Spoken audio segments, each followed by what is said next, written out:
Caitlin Clark shattering another record without even being on the court. At an auction last night, an autographed Caitlin Clark rookie card sold for $660,000. Caitlin Clark breaking records on the court, breaking records off the court. Record smashed. Caitlin Clark hype is real. The effect is real. Dollars absolutely insane. Insane, unheard of. That she has risen the entire league. Caitlin Clark just broke 2 records during an injury, like it's no big deal, casually flexing from the sidelines. Yeah, she's not even on the court, but the hype around her is still printing money and breaking the internet. Honestly, the haters must be choking on their excuses right now. Smashed. Caitlin Clark's flawless logo woman 1-of-1 autograph has just set the record for the highest selling WNBA card in history. Caitlin Clark is sitting on the sidelines with no return date in sight. Her groin injury has been re-aggravated, keeping her out for the 3rd straight game. But while she's not even stepping on the court, Clark is out here rewriting record books. WNBA Platinum Caitlin Clark rookie card with an autograph. Caitlin Clark, 769 points and counting. She isn't just a player anymore. She's become the entire engine that drives the Indiana Fever and, honestly, the WNBA itself. The numbers don't lie. Whether it's ticket sales, TV ratings, or the insane amount of cash flying around in collectibles, everything points to one truth. The Fever can survive losing a few games, but they will never survive losing Caitlin Clark. 1-of-1, it looks like. Sold for, you see that right, $660,000. Because this time, Caitlin Clark has managed to do what no one in the WNBA has ever pulled off. She now owns the 2 most expensive WNBA cards ever sold. And she did it while not even stepping on the court. Her flawless logo Woman 1-1 autographed card recently went for an absolutely staggering $660,000 on Fanatics Collect. The jaw dropper? The record it smashed was $366,000, and that one also had her name on it. Clark isn't just breaking records, she's rewriting the entire collectibles market, and she's doing it from the bench with a groin injury. He knew this would go viral. He gets the message out there at the same time. Think about this for a moment. For decades, WNBA trading cards barely registered on the sports collectibles radar. There was no real buzz, no eye-popping sales numbers, until Caitlin Clark showed up. Now, she's created a phenomenon where even other stars like Aja Wilson, Sabrina Ionescu, and Angel Reese are seeing their card prices climb simply because the Clark effect has made the entire WNBA card market valuable. She hasn't just set a record, she's created a whole new market tier that didn't exist before her. The difference between her first record of $366K and this new $660K sale isn't just growth. It's a leap so big that the rest of the league's collectibles are being dragged up by her shadow. For the highest selling WNBA card in history, selling for $660,000 at Fanatics Collect. The wild part is, this surge happened while she's injured. Most players disappear from the spotlight when they can't play, but Clark's off-court empire is bigger than ever. She hasn't taken a single shot since re-aggravating her groin, yet the demand for her cards, jerseys, and merchandise hasn't dipped even slightly. This is the kind of off-the-court dominance that's unheard of in women's basketball. She's not only the face of the Indiana Fever, she's become the face of the entire WNBA. $660,000. God damn. Over $500,000 for a Caitlin Clark autographed basketball card. For the so-called haters sitting on couches dismissing Clark as just hype, these numbers are the ultimate reality check. No amount of opinion or social media chatter can argue with $660,000.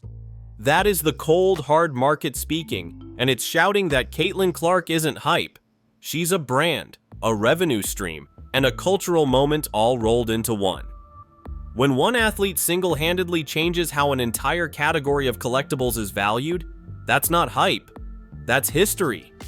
This cruise past the previous record, also held by Clark, of $366,000. We didn't cruise past the record $375. We didn't cruise past the record $400. We didn't cruise past the record $5. We obliterated. And if this doesn't make the Indiana Fever realize what they have, Nothing will. A recent fan poll should scare the franchise to its core. In this poll, 77% of Fever fans flat out said they would stop supporting the team if Clark left. That's more than 3/4 of their base, gone overnight if they fumble her career or push her away. The math is brutal but simple.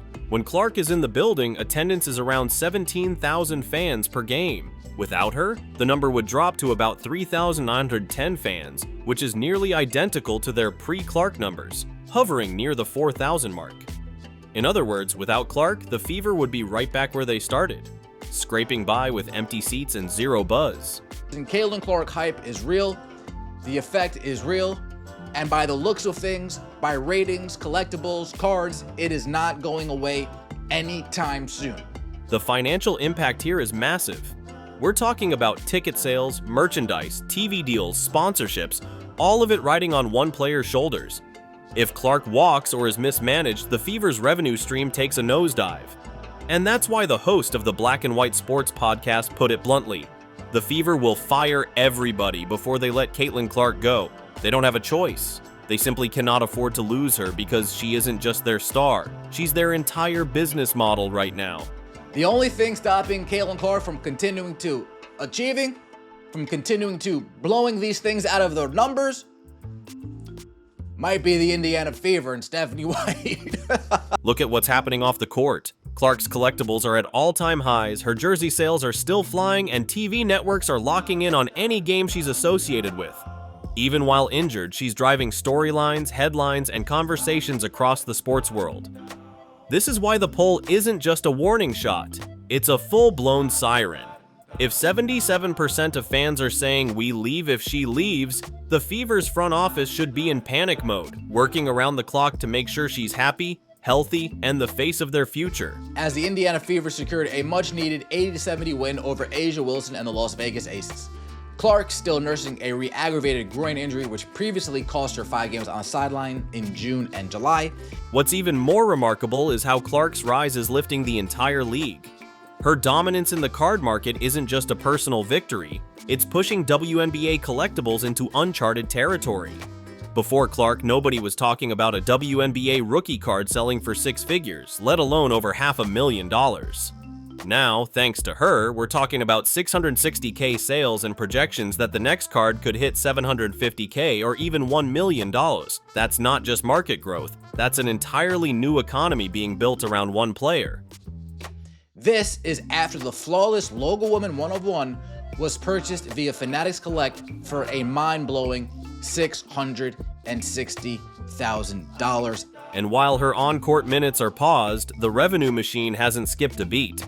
Clark's presence is felt in every arena, every merch line, every collectible auction. It's rare for any athlete, male or female, to command this level of influence, but Caitlin Clark is doing it effortlessly. Every metric that matters, attendance, sales, viewership, and now trading cards, points back to her. Talk about a pioneer. Caitlin Clark's groin injury has taken another frustrating turn, and there's still no timetable for her return. This is her 3rd consecutive DNP, and it follows the same groin issue that already sidelined her for 5 games earlier this season. It's the kind of setback that would normally send a team's momentum spiraling. Did anybody ever care about WNBA basketball cards until Caitlin Clark? Seriously. Did anybody care about WNBA basketball cards until Caitlin Clark? Did anybody care about an A'ja card, a Nafisa card, a Sabrina card, an anybody else card? Yet the Indiana Fever stunned everyone by pulling off an 80-70 win against the Las Vegas Aces while Clark sat out.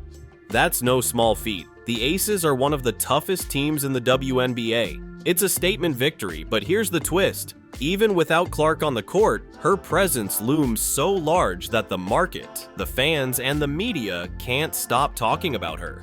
As Caitlin Clark's prices raise, everybody else's prices are raising as well. The A'ja cards are growing.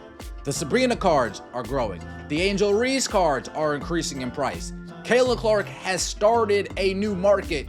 What's remarkable is how the Fever's win hasn't shifted the narrative one bit. Clark is still the storyline. While the Fever celebrated the victory, the focus was on the fact that she wasn't even playing. It's almost as if the game itself was secondary to the larger conversation about Clark's value. The market didn't wait for her to return. Her autographed Logo Woman card still sold for $660,000 while she was sidelined. The ticket demand for future Fever games is still as high as ever. Even when she's not physically present on the court, the Caitlin Clark effect doesn't stop. If anything, it accelerates. It's absolutely unreal. As indicated in the post, Clark nearly doubled the previous record for the most expensive card in history. It was also the reigning WNBA Rookie of the Year, who held the previous mark with her 2024 Panini Prism Signatures. The podcasters and analysts are calling it out bluntly. The Indiana Fever front office, head coach Stephanie White, and even the league leadership still don't get it, as one host put it. The people managing the team are treating Clark like just another rookie going through the motions of recovery, while the market, the sponsors, and the fans understand she's a once-in-a-generation asset.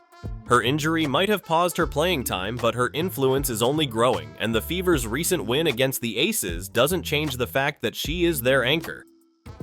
So the numbers finally came out on the WNBA All-Star game without Caitlin Clark. She was injured. So it got 2.2 million viewers. Now, that was down from last year's 3.4 that had Caitlin Clark. This situation is a paradox. Most players see their stock dip during injuries. Less exposure, fewer highlights, less buzz. For Clark, it's the opposite. While she recovers, her brand continues to grow, her collectibles skyrocket, and every discussion about the WNBA circles back to her impact. The win over the Aces showed that the Fever can win without her once in a while, but it also highlighted how little attention they get when she's not part of the game. The buzz is still there, but it's all tied to her name, not the box score. Popularity, even if she doesn't, it will break records and be the second highest ever. In the middle of all this, the Fever are scrambling to patch the roster and fill the hole left by Clark's absence. Their latest move?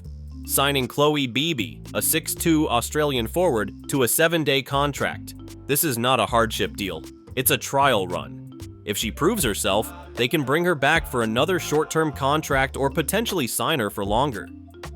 Beebe's background is short but promising. She's 27 years old, has played just 5 WNBA games, and during her time with the Golden State Valkyries earlier this year, she averaged 6.4 points, 2.8 rebounds, shot 40% from the field, and an impressive 42% from beyond the arc. Her very first WNBA appearance? A 12-point game against the Fever. That's exactly the kind of shooting spark they're hoping she can bring now. That's why the women, despite you guys not liking the t-shirts they wore, pay us, you owe us, that's why the women have the leverage. This signing has sparked all kinds of speculation among Fever fans and insiders. Could Chloe Beebe's arrival mean that Brianna Turner is finally on her way out? Turner's lack of impact and inconsistent play have been a sticking point all season, and many believe that if Beebe shows even a hint of productivity, the front office might decide to cut their losses with Turner. The whispers about a roster shakeup are getting louder, especially as the team tries to stay competitive in Clark's absence. Proving, despite losing 1 million viewers from last year, is that she has risen the entire league. There's also talk of a small ball strategy that could maximize Beebe's shooting ability. Imagine Natasha Howard or Maddie Timpson anchoring the 5 spot while being surrounded by a lineup of sharpshooters. Chloe Beebe, Sophie Cunningham, Lexi Hull, Kelsey Mitchell, and Ari McDonald. That's a lineup that can spread the floor, force defenses to stretch out, and open up the lanes for quick drives or kick-out threes. Beebe's 42% shooting from deep makes her a potential weapon if Stephanie White decides to roll the dice. And people say, well, the last 25 years it's lost money. Guys, have any of you guys business people? That doesn't matter much. But here's the catch. Will Stephanie White actually use Chloe Beebe, or will she end up collecting dust on the bench just like Turner? That's the concern. The Fever have a history of signing players who barely see the floor, and fans are already worried this move might be nothing more than a PR stunt to show they're doing something while Clark is injured. If Beebe doesn't get real minutes, what's the point of signing her for a 7-day deal? It's a test run, but it will only matter if White gives her the opportunity to prove herself. The Fever's roster issues and Clark's injury are now deeply intertwined. The victory against the Aces was impressive, but the team knows it can't survive long stretches without its star.